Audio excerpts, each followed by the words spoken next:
guys. Welcome to the Path Less Taken with me, Marie Nazria, I'm Anabela Bergero, and we're presenting the first episode called Self Discovery. which I think is such an important topic and such an important thing to experience in your life. I think it's also the first step we might have taken as well that took us here where we are. Absolutely. You know, when you're a kid, you're like, you're discovering yourself. And then I think around, at least for me, like 12, 13, you try to adapt and change into something, you know, that fits in with society, your school, your classmates.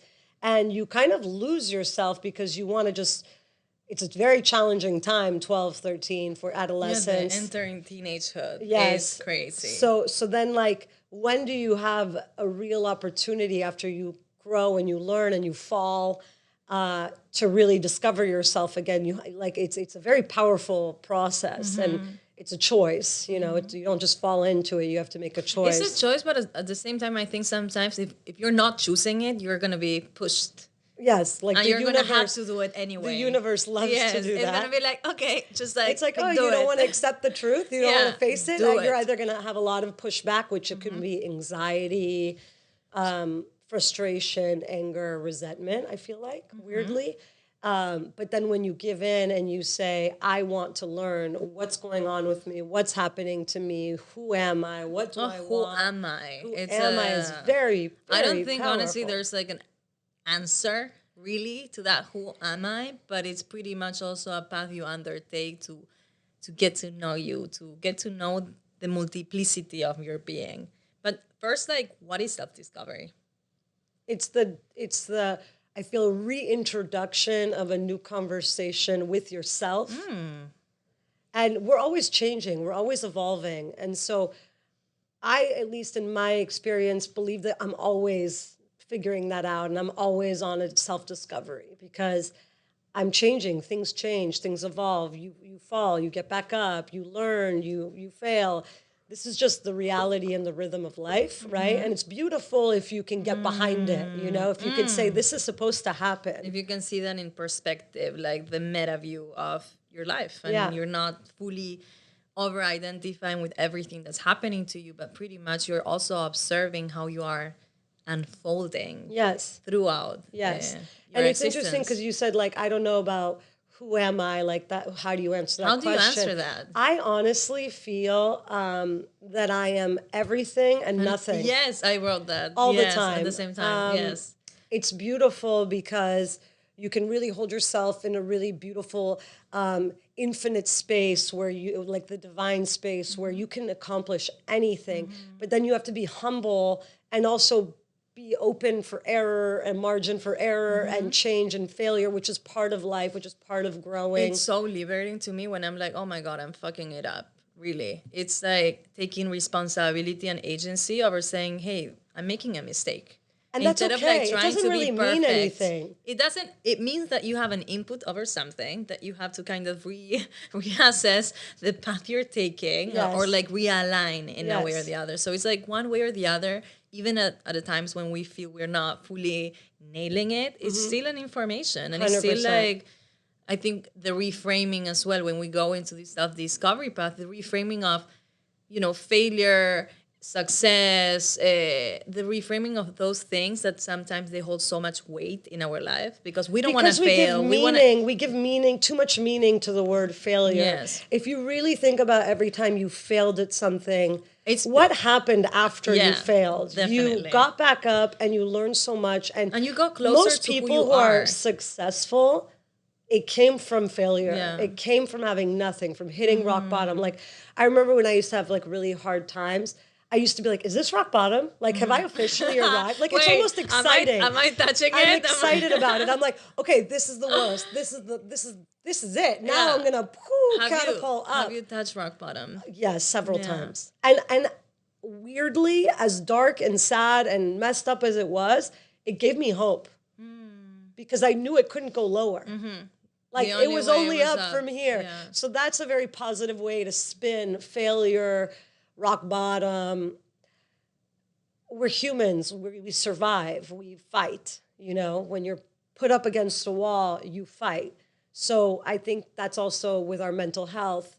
and stuff like that. We have to fight. We have to fight. It's fight, yes, but at the same time, I'm like thinking our You don't nervous like the system. word? No, because when we're in like fight or flight, Yeah. is when our nervous system is Yes, triggered yes. from a traumatic situation. Yeah. So for me, the challenge is not going into like fight mode because Right. that adrenaline rush really keeps me going. But now I'm learning how to kind of soothe my nervous system so I actually can presence and relax. How do you soothe your nervous system? Like running, meditating. Sometimes it's just like holding my chest when I'm feeling very anxious. I'm like holding my chest and holding like sort of Supporting my yourself. belly. Yes, You're and like nurturing. I'm here for me. I'm here for me. That's beautiful. So for me, the challenge has not been go into like fight mode because that's like my go-to nervous system mechanism. But for me, it's like, hey, feel comfortable in silence. Feel comfortable in just remaining still and calm. Let's talk about more about self-discovery. So we understand failure and how we look at things and fight and flight mode, and beautiful how you look at it and how you practice it. It's interesting because a couple of days ago, I kind of went through like a really hard moment with the kittens.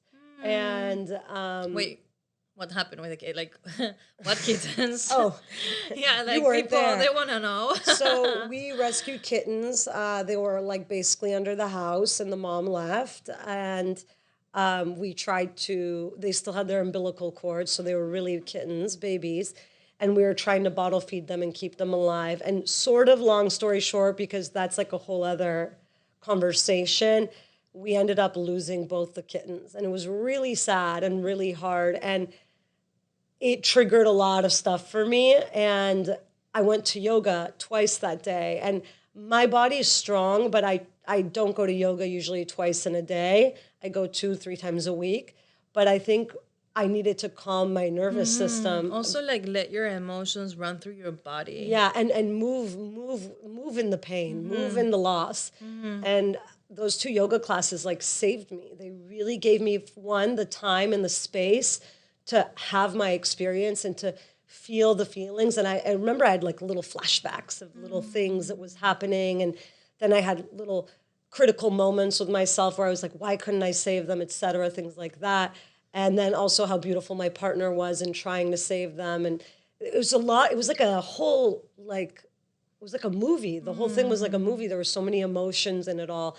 And I think that the movement that I decided, like you run, it really calmed me and it allowed me to not resist my feelings, but experience them in a safe place, in a practice, in a yoga practice. So what I'm hearing you share pretty much is you having gone through your own self-discovery process and also being able to identify all the things you need for yourself in order to soothe, in order to process emotions. So all of this that you're sharing, I think is pretty much the result of you really undertaking this self-discovery journey. Yes, absolutely. Because it's like self-discovery really grants you that, like really understanding like what is it that I need when I'm going through this? What is it that I want? What is it that I desire?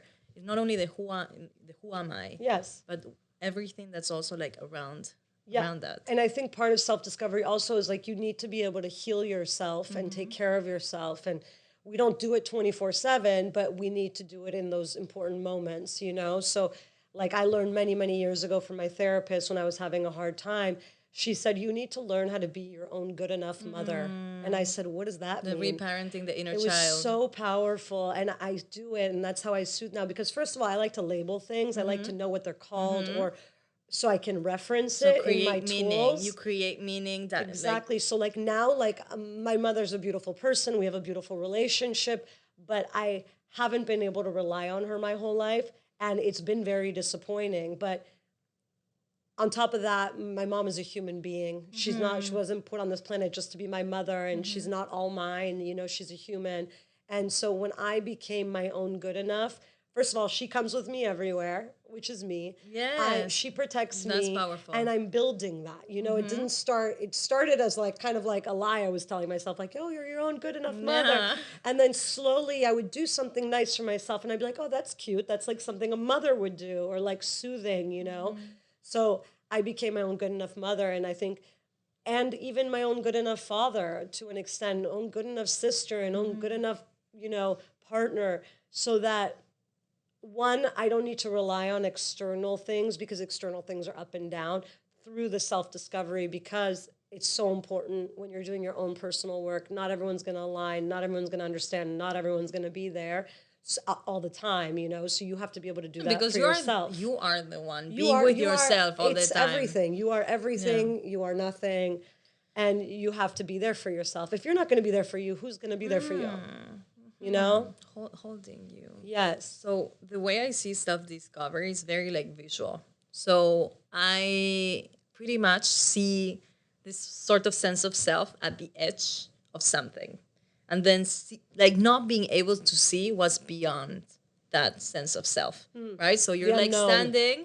standing at the edge of who you know you are, Who you think you know who you you are. think you know you are, definitely, and then pretty much standing still at the edge, knowing that you have to take that step, and knowing that while you take that step, there's a new ground that's gonna pretty much appear on your Yeah, feet. it's so exciting and It's scary. so scary because Yeah. sometimes you think, oh my God, I'm gonna jump and I'm just gonna jump to the void. But there's a ground that appears, and that's also the Absolutely. making of yourself.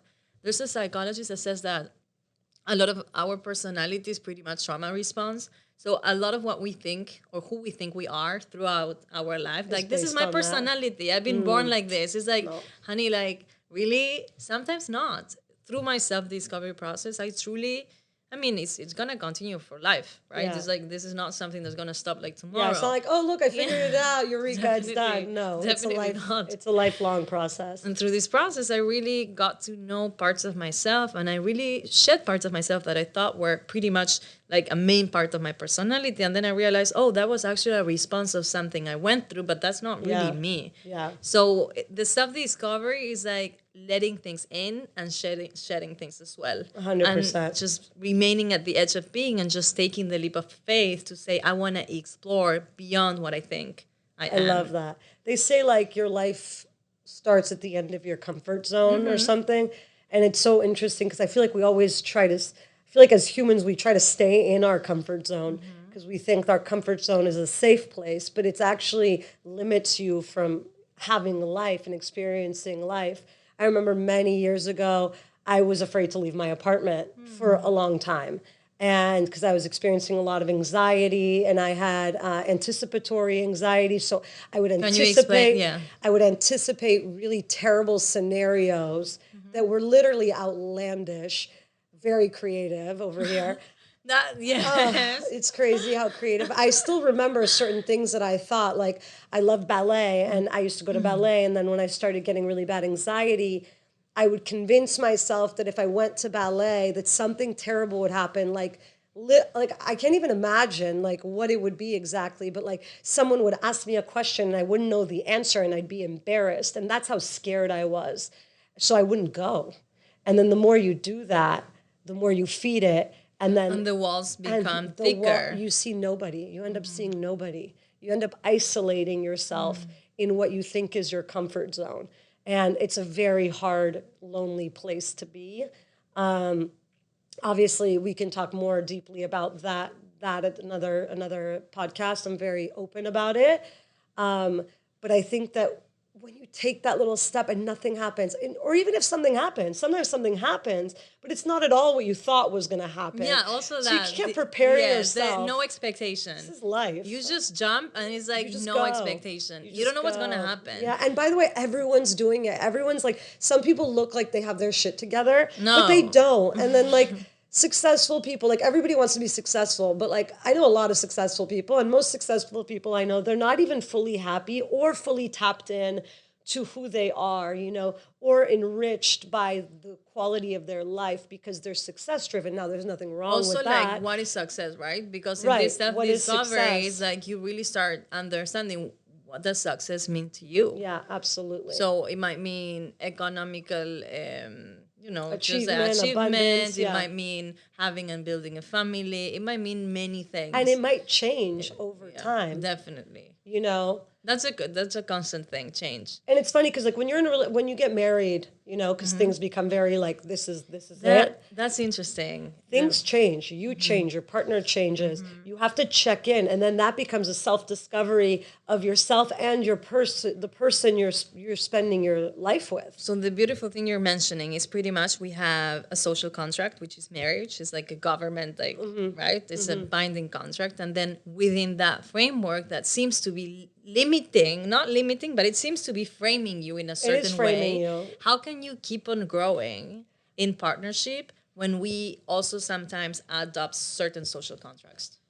I think you really have to have an honest conversational outlet where you can really talk about things that shift for you. Like it can be the weirdest, most random thing, but like you need to feel safe telling your partner, hey, this is what's happening for me right now. Like, don't take it personally, but like, this is what I'm experiencing. This is what I want to do. This is how I'm evolving or changing. And then your partner has to be open to hold that space for you and vice versa. It goes both ways. I was just talking to someone about love languages, you know, and Acts of service. what's acts of service, quality time, gifts. Physical touch. Yeah, which is mine. And definitely. then I'm blanking on the fifth one right Yes. now. But so it's so interesting because I did this test like 4 years ago and they change. My love language changed. I just recently did it again because my needs change, you know? And then what's even more interesting about that is you can do your love language, but what's interesting is when your partner does their love language, if quality time is my number one and my partner's is words of affirmation, Words, that's yes, the fifth ahí one, está. is words of affirmation, then I need to be mindful to give him words of affirmation Because you so know- that he can feel yeah. the love. He doesn't want the quality time. It's Yeah. not as important to him, but then he has to give me the quality time.